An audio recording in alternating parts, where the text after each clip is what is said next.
To what extent do you think Donald Trump embodies gospel values? He reminds me very much of Samson in the Bible. Both had, you can laugh. How many of you guys actually know about Samson? Great hair.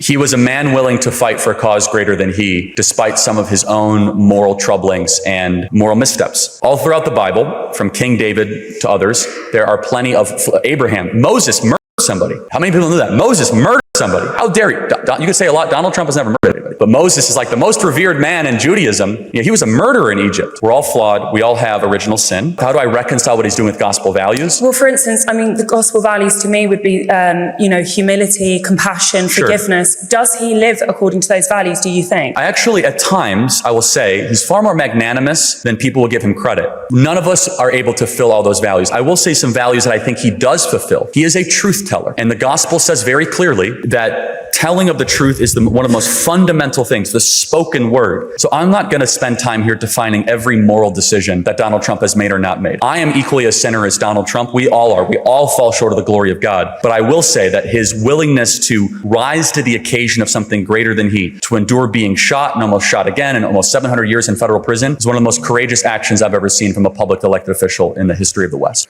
Do you think Jesus would have voted for Trump? Do I think Jesus? Well, first of all, Jesus intentionally didn't vote and did not care about the Roman guard. You remember he said, pay unto Caesar what is Caesar, render unto God's what is God. Do I think Jesus would love some of the stuff that Trump is doing? It's a silly question, but I'm just, No, fine. It's like, what did Jesus teach us? Jesus says, don't touch children. Okay, so he would love the fact that Donald Trump repealed Roe versus Wade. He would love the fact that child sex trafficking is being focused on in this current government. Jesus Christ said a lot of things such as, sin no more, and things such as love your neighbor are things that we should embody in every single one of our public policy decisions. So Jesus is divine, and he would not fill out a ballot. All right. Thank you for answering my questions.